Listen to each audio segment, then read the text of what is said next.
السلام علیکم ورحمۃ اللہ وبرکاتہ۔ اعوذ باللہ السمیع العلیم من الشیطان الرجیم من ہمزہ ونفخہ ونفثہ۔ بسم اللہ الرحمن الرحیم۔ الم تر الی ربک کیف مد الظل ولو شاء لجعلہ ساکنا ثم جعلنا الشمس علیہ دلیلا ثم قبضناہ الینا قبضا یسیرا وهو الذي جعل لكم الليل لباسا والنوم سباتا وجعل النهار نشورا۔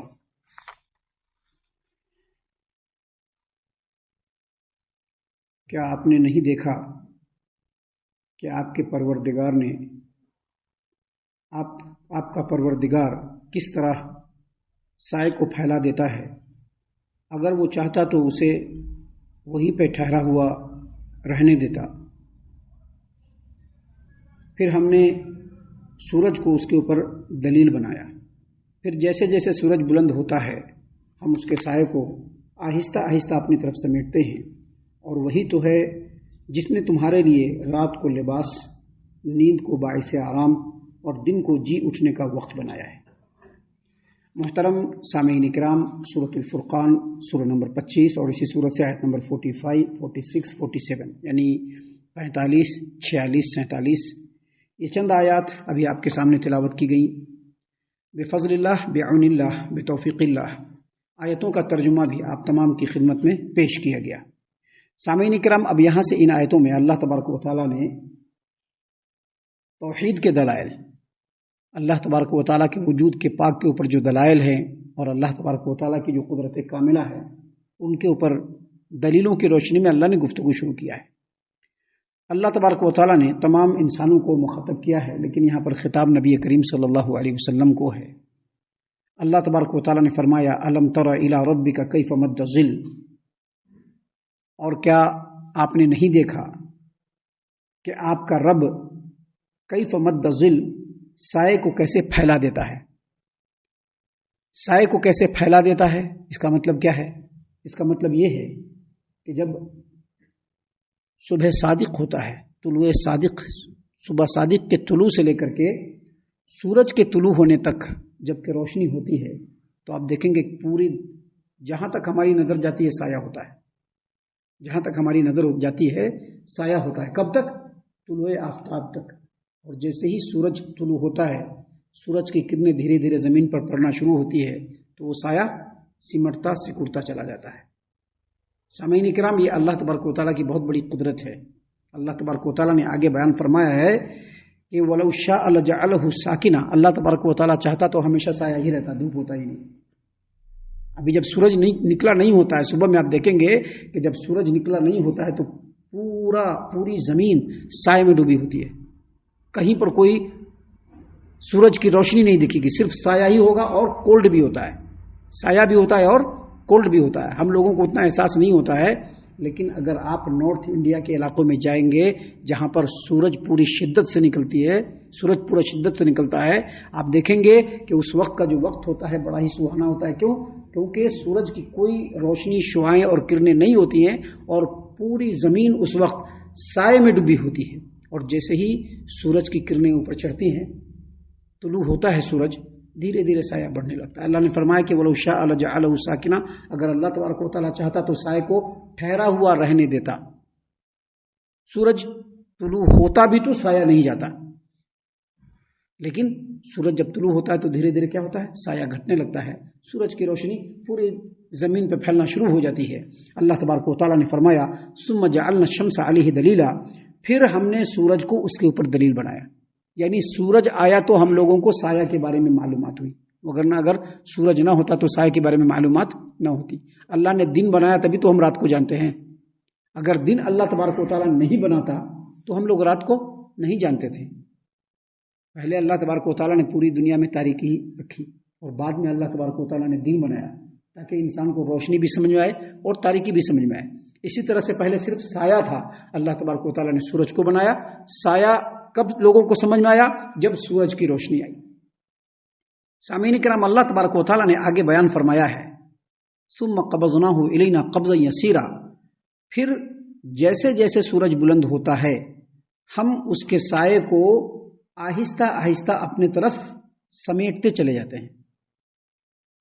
ابھی ہم نے بتلایا کہ جب سورج جب صبح صادق ہوتا ہے تو صبح صادق سے لے کر کے سورج کے طلوع ہونے تک پوری دنیا میں سایہ رہتا ہے، اور جیسے ہی اللہ تبارک و تعالیٰ سورج کو طلوع ہونے کی اجازت دیتا ہے، سورج جیسے ہی طلوع ہوتا ہے اس کی کرنیں اور شعاعیں جیسے ہی زمین پر پڑنا شروع ہوتی ہے، سایہ دھیرے دھیرے سمٹتا چلا جاتا ہے۔ آپ دیکھیں گے جب سورج طلوع ہوتا ہے اس وقت آپ کا سایہ، انسانوں کا سایہ، چیزوں کا سایہ بہت بڑا ہوتا ہے، اور جیسے جیسے سورج اوپر بڑھے گا سایہ چھوٹا ہوتا چلا جائے گا، حتیٰ کہ سورج بالکل نصف النہار پر آ جائے گا، یہاں پر آ جائے گا تو ہر چیز کا سایہ اس کے ٹھیک نیچے چلا جاتا ہے اور بالکل چھوٹا ہو جاتا ہے۔ اللہ تبارک و تعالیٰ نے اسی بات کو یہاں پر بیان فرمایا ہے کہ آہستہ آہستہ ہم اپنی طرف سایہ کو سمیٹتے چلے جاتے ہیں، اور یہ سمٹنے کا سلسلہ کب تک رہتا ہے؟ جب تک کہ دوپہر کا وقت نہ ہو جائے، جس کو زاویہ قائمہ کہتے ہیں اردو میں۔ بالکل سورج سر پہ ہو جاتا ہے اور سایہ جو بڑا ہوتا ہے دھیرے دھیرے سمٹتے سمٹتے سمٹتے سمٹتے انسانوں اور چیزوں کے بالکل نیچے چلا آتا ہے۔ یہ اللہ تبارک و تعالیٰ کی قدرت ہے۔ اور جیسے ہی وہ سورج ڈھلتا ہے اور پشچم کی طرف نکلنا شروع ہوتا ہے، آپ دیکھیں گے کہ پھر سایہ دھیرے دھیرے بڑھتے رہتا ہے اور بڑھتے بڑھتے دو انسان جو ہے اس کے 2 سائز کا ہو جاتا ہے، 3 سائز کا ہو جاتا ہے، اور دھیرے دھیرے سورج غروب ہو جاتا ہے اور پھر سے سورج کی روشنی ختم ہو جاتی ہے اور پوری دنیا میں سایہ ہو جاتا ہے۔ اللہ تبارک و تعالیٰ نے قرآن کریم سورۃ القصص آیت نمبر 73 میں فرمایا ہے کہ اَرَأَيْتُمْ إِن جَعَلَ اللَّهُ عَلَيْكُمُ اللَّيْلَ سَرْمَدًا، تم لوگوں کا کیا خیال ہے، ذرا دیکھو، اگر اللہ تبارک و تعالیٰ قیامت تک صرف رات کی تاریکی ہی رکھ دے تو کیا انسانوں کے لیے ہو جائے؟ لیکن اللہ نے ایسا نہیں کیا ہے۔ اللہ نے سایہ بھی بنایا ہے، دھوپ بھی بنایا ہے، رات بھی بنایا ہے، دن بھی بنایا ہے، تاکہ انسان اس چیز میں اپنے آپ کو ایڈجسٹ کر سکے۔ اور یہ جو سایہ پہلے پورا رہتا ہے، پھر دھیرے دھیرے اللہ تعالیٰ سایہ کو سمیٹتا ہے، پھر سورج نصف النہار میں بالکل یہاں پر آتا ہے اور یہاں سے ڈھلتے ہوئے پیچھے جاتا ہے، اور پھر دھیرے دھیرے سایہ بڑھنے لگتا ہے۔ ان تمام چیزوں میں اللہ تبارک و تعالیٰ نے تدریج رکھا ہے، تدریج یعنی مرحلہ وار، ایک ہی بار میں نہیں ہوتا ہے، دھیرے دھیرے سایہ سکڑتا بھی ہے، دھیرے دھیرے صبح سے لے کر کے دوپہر تک سایہ سکڑتے سکڑتے چیزوں کے نیچے چلا جاتا ہے، اور پھر جب سایہ بڑھنا شروع ہوتا ہے تو دھیرے دھیرے حتیٰ کہ شام ہوتی ہے اور سایہ بڑھتے چلا جاتا ہے۔ یہ تدریج جو ہے یہ اللہ تبارک و تعالیٰ کا قانون ہے۔ دنیا میں جس چیز کی بھی تبدیلی ہوتی ہے اللہ کی طرف سے، اس میں تدریج ہو جائے۔ کوئی بھی بچہ پیدا ہوتا ہے سیدھے جوان نہیں ہوتا ہے، بلکہ دھیرے دھیرے جوان ہوتا ہے۔ اس میں مخلوقات کے لیے بہت ہی خیر و بھلائی ہے۔ اب فور ایگزامپل ہم نے ابھی کہا ہے گرمی کے موسم میں آپ اس کو بھانپ لیجئے گا، ابھی تو نہیں پتہ چلے گا، گرمی کے موسم میں بھانپ لیجئے گا۔ سورج جب طلوع ہوتا ہے صبح میں تو اتنی گرمی نہیں ہوتی ہے، لیکن جیسے جیسے وہ بڑھتا ہے اس کی حرارت بڑھتی ہے، اور جب ٹھیک دوپہر کا وقت ہوتا ہے تو سورج کے اندر فل گرمی ہو جاتی ہے۔ پھر سورج ڈھلتا ہے اور ڈھلتے ڈھلتے ڈھلتے ڈھلتے جب 3-4 بجے کا ٹائم آتا ہے تو تھوڑا سورج کے اندر ٹھنڈک ہوتی ہے، لیکن ٹھنڈک ابھی بھی کم ہے، ابھی بھی گرمی ہے۔ لیکن جیسے جیسے سورج ڈھلتا ہے، ختم ہوتا ہے اور غروب ہونے کی طرف جاتا ہے، آہستہ آہستہ جو گرمی ہوتی ہے پھر سے سردی میں تبدیل ہو جاتی ہے۔ یہ اللہ تبارک و تعالیٰ کا قانون ہے۔ اسی چیز کو اللہ تبارک و تعالیٰ نے یہاں پر فرمایا ہے ثم قبضناہ الینا قبضا یسیرا، پھر ہم اس کو اپنی طرف دھیرے دھیرے سمیٹ لیتے ہیں، ایک ہی بار میں نہیں سمٹتے ہیں، دھیرے دھیرے سمٹ لیتے ہیں۔ اس کے بعد اللہ تبارک و تعالیٰ نے اپنی قدرت کاملہ کی ایک اور دلیل بیان کیا۔ اللہ نے فرمایا وَهُوَ الَّذِي جَعَلَ لَكُمُ اللَّيْلَ لِبَاسًا وَالنَّوْمَ سُبَاتًا وَجَعَلْنَا النَّهَارَ نُشُورًا، اللہ نے فرمایا کہ وہی تو ہے جس نے تمہارے لیے رات کو لباس، نیند کو آرام کا ذریعہ اور دن کو جی اٹھنے کا وقت بنایا۔ ابھی جو رات ہے نا، رات اس کو اللہ تبارک و تعالیٰ نے تاریک بنایا ہے اور ہر چیز کو ڈھانپ لیتا ہے اور دنیا میں سکون پھیل جاتا ہے۔ یہ تاریکی اور ہر چیز کو ڈھانپ لینا یہ انسان کے آرام کے لیے انتہائی سازگار ہے، کیونکہ انسان دن بھر کام کرتا ہے، تھکا ماندہ رہتا ہے، پڑھنے والے بچے پڑھتے ہیں، کام کرنے والے لوگ کام کرتے ہیں، محنت مزدوری کرنے والے لوگ محنت مزدوری کرنے جاتے ہیں، سب اپنے اپنے حساب سے کام کر کے رات ہوتے ہوتے تھک جاتے ہیں۔ ایسے میں اگر دن کا ماحول رہے گا، چہل پہل رہے گی تو اچھی نیند نہیں آئے گی۔ اللہ تبارک و تعالیٰ نے کیا کیا؟ رات کو بالکل تاریک بنا دیا، ہر چیز کو ڈھانک دیا، ہر طرف سکون پھیل گیا تو انسان آرام کی نیند سوتا ہے۔ یہ اللہ تبارک و تعالیٰ کی بہت بڑی نعمت ہے، یاد رکھیے گا۔ نیند اللہ تبارک و تعالیٰ کی کتنی بڑی نعمت ہے، یہ آپ اس آدمی سے جا کر کے پوچھ لیجئے جس کو رات میں نیند نہیں آتی. جس آدمی کو رات میں نیند نہیں آتی، آپ اس سے پوچھئے کہ نیند کتنی بڑی نعمت ہے. انسان دن بھر تھکتا ہے، کام کرتا ہے، حرارت سے اس کے جسم کے کچھ خلیے ہوتے ہیں جو جل جاتے ہیں. جب رات میں وہ سوتا ہے اور آرام کرتا ہے تو اللہ تبارک و تعالیٰ نے وہ قانون بنایا ہے، اللہ تبارک و تعالیٰ نے وہ نظام بنایا ہے کہ جب آدمی رات میں سوتا ہے تو وہ جلے ہوئے خلیے پھر سے ٹھیک ہو جاتے ہیں، اور انسان جب صبح میں اٹھتا ہے تو بالکل تازہ دم، بالکل فریش اور بالکل چست اور تندرست ہو کر کے صبح میں اٹھتا ہے اور پھر دوبارہ کام پر چلا جاتا ہے. یہ اللہ تبارک و تعالیٰ کا نظام ہے. یاد رکھیے گا، انسان جس قدر تھکا ہوا ہوتا ہے اسی قدر اس کو گہری اور دیر تک نیند آتی ہے.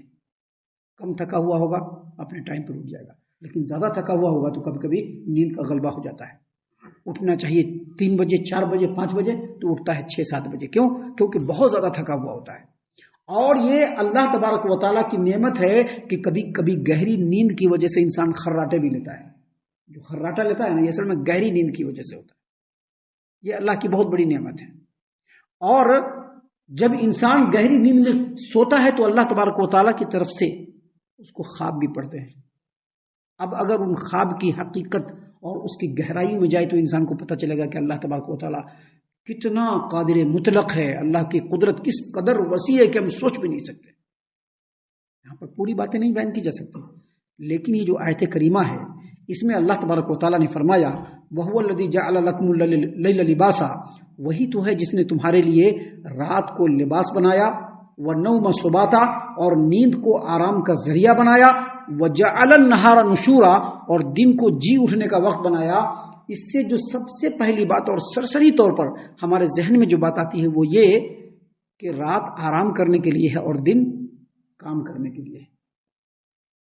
دن کام کرنے کے لیے ہے اور رات آرام کرنے کے لیے. لہٰذا انسان کے لیے جو اللہ نے قانون بنایا وہ کیا؟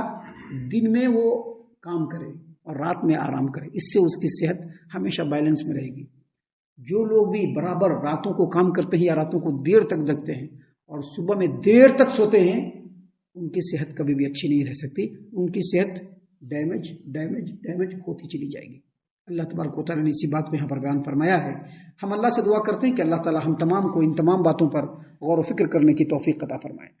یہ ساری باتیں اللہ تبارک و تعالیٰ نے اس لیے بیان فرمایا تاکہ انسان ان چیزوں پر غور کرے، اور غور کرنے کے بعد اللہ تبارک و تعالیٰ کے مقام و مرتبے اور اللہ تبارک و تعالیٰ کے حقیقی معرفت کو سمجھے، اور سمجھنے کے بعد اللہ تبارک و تعالیٰ کا بندہ ہی بن کر کے رہے. آگے ابھی اور بھی باتیں اللہ نے بیان فرمائی ہیں جن کو انشاءاللہ ہم کل بیان کریں گے. ہم اللہ سے دعا کرتے ہیں کہ اللہ تعالیٰ ہم تمام کو ان تمام باتوں پر خوب غور و فکر اور تدبر کرنے کے ساتھ ساتھ ان باتوں پر عمل کرنے کی بھی توفیق عنایت فرمائے. آمین. اللہ تعالیٰ ہم تمام کو صحیح معنوں میں پکا سچا مومن مسلمان بنائے.